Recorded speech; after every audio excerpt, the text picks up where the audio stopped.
The one other thing I want to talk about this week is we were sent some accessories from Spaghetti Webz. They are action figure web lines that they sell through eBay and Etsy. And these are really good accessories for your Spider-Man Legends figures. And the reason they call them Spaghetti Webz, it's Webz with a Z, is, Justin, are you familiar with Todd McFarlane's specific Spider-Man art? Oh, yeah. When he started drawing Spider-Man, I can't remember who the editor-in-chief was, but he changed the way the webs have been drawn because ever since Stan Lee and Steve Ditko created Spider-Man, the webs have been drawn pretty straight, like they were coming out of a hose or something, like, you know, not like silly string even, but like just a stream of web. When McFarlane started drawing, he started drawing the webs as knotted and tangled around each other. And he kept getting editor's notes, stop drawing the spaghetti web. Because that's what it was described as by the editor. He's like, it looks like a plate of spaghetti when you're shooting these webs. But McFarlane stuck with it. The fans love it. And now that is the Spider-Man web line. Well, Spaghetti Webz sells these lines in a variety of different sizes. And what they're some kind of malleable wire. Like beading wire? Yeah, it feels like beading wire, which is a thin kind of malleable wire that you can wrap very easily and it retains its shape. And it kind of looks like that's what these are done. They're just kind of wrapped in a haphazard pattern, if you will, around a main wire. And basically what you do is you've got one and you make a loop and then you wrap it around and they put a cap on it so you don't cut your finger, and then they spray painted it white. Yeah, but they've wrapped it in such a way that it doesn't feel haphazard. It feels like they're doing what McFarlane drew.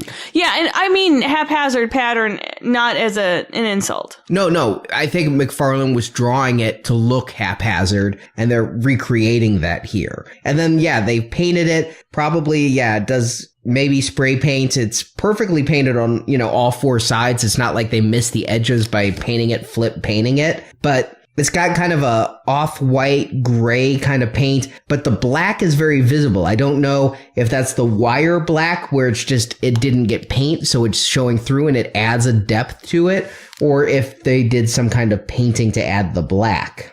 Yeah, or maybe just a lot of times on a wash like that, you paint the whole thing the base color that you want, so probably white, and then you go over and paint the whole thing black, and then while it's still wet, you wipe it away, so the black stays in the nooks and crannies. So that might be what you're seeing there. Ah, yeah. So these aren't like rubber insulated wires, they're straight metal wires? Yeah. Okay, because I kind of thought that they might be like the annoying packaging wires that you're always taking out of figures. No, very different. But yeah, they look really cool. I would just be afraid to bend them too much.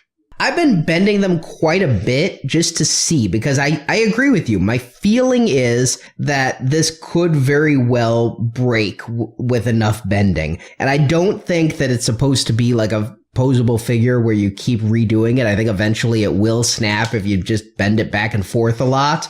But it's really, looking at the official photos they sent, great for diorama builders. You get it posed, you want a special web line, then you can just set it up to be in that way and pose it any way you want to start with and make it wrap however you want it to wrap. Now they have a loop that really is like supposed to go around the wrist of the Spider-Man or Spider-Woman, and then the end kind of shoots out. So it's kind of like an impact webbing at the end. Some of the ones we were sent do not have the loops or the nubs at the end. They're just tied off wire, but the vast majority have the loops, and they come in different lengths. They sell 3-inch, 6-inch, 9-inch, or 16-inch. The ones without the loops are the 16-inch webs. Huh. And they also come in two colors, apparently. You can get the white ones like we're talking about, and they also offer a Venom Black. I was not sent any of the Venom Black. I hadn't even seen those. But yeah, that's on their website there. I'll say these are really good-looking accessories. They add quite a bit.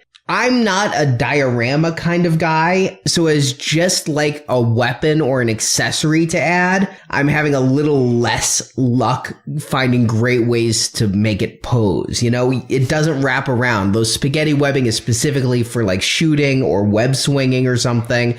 And if you had a Spider-Man that was posed as if he was web swinging, this would work like that. You'd have to kind of wrap the wire pretty tight though, and then find something to mount it on if you actually wanted it to support him. What I think would be a really great accessory for the line like this would be like the webbing spooge, like they have, I don't know what it's called, like where he shoots somebody and then like they get trapped against the wall. Mm-hmm. To have something that kind of looks like that you could maybe, I guess you could use hooks on your shelves or something to kind of mount it, or use some double stick tape or something to make it stay. Or magnetic. That'd be cool. Yeah. You could like trap somebody in the webbing too. Yeah, that would be a nice additional accessory. Like this could end and like the little capped off end could plug into the magnet. So it looks like this is going to that. Yes. Yeah, that would help with just as an accessory way. These look great.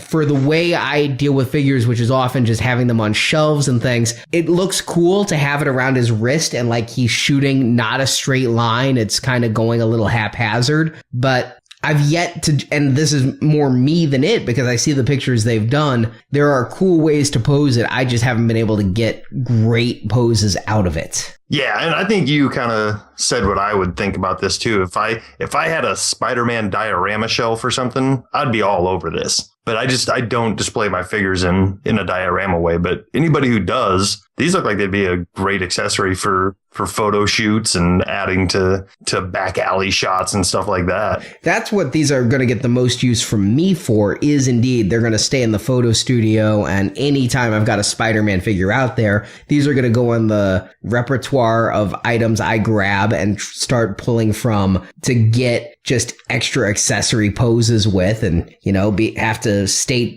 that's a Spaghetti Webz web line. It doesn't come with the figure, but it does really add a lot of visual flair because you get all these web shooting hands, but if you don't have a web coming out of them, then he's just making devil horns. You add the web there and you get something.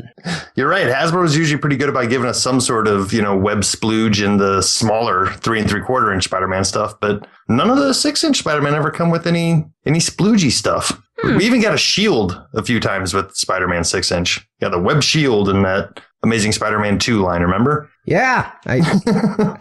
You know what? I did get a good web swinging pose out of him. I wrapped it around his wrist and I got it coming out of the devil horn's hand, and it's still sturdy enough to even make it's not pendulous. He's not hanging at the lowest point of the swing. Over time it might bend a little bit, but holding it the way I am, it really gets a good swinging pose out of him. Yeah, it looks good. And it looks really good with the figure with the red. And see, when we got him in the mail, I'm kind of like, oh, these are kind of different. I don't know how I feel about these, but putting them with the figures, I think makes a total difference. And it's really cool. All this has got me thinking, when Spider-Man's out there saving the day in downtown New York, whatever, he's leaving an awful lot of mess of spiderweb ropes behind him, isn't he? I thought they just disintegrated. They do. They disintegrate after 1 hour. Oh. Now, on their website, I'm reading, and it does say these will hold up indefinitely for display. The more you bend them, they will result in breakage. As in any wire would, though, And if you order these, you get 2. So they sell them in pairs, except for the 16-inch version. And that comes just 1. And now, that's the only thing about these is I suggest really knowing what you're using them for. For the 3-inch ones, 2 is $15. And those are really short. They show it on the site as just being like an instant shot. It's the one I think I'll find the least use for. Then the 6-inch ones, much better value. You get 2 for $20. Those are the ones I think I'm going to go to the most. The 9-inch ones, really good. The 16-inch ones, mine didn't have the loops on it. And so I didn't see a whole lot of ways to use that other than just they have the shot there where they used one of the clear, like around the waist stands as well to get an awesome pose with it. But that's really for a tangle situation. But no, and these are all handmade items. So they say that on the site as well. And if you order the Venom, they want to know the size of the hand because they'll make the loop different sizes to make sure that it can go over his hand for shooting. It's a nice touch for a handmade item. Yeah. So we will put a link to their website. I think these are really well done. A very niche item, but I hope that Spider-Man fans like myself especially, I didn't start reading Spider-Man comics until McFarlane was writing them. So this brings a whole lot of nostalgia for me. And you can get them right now on eBay and Etsy.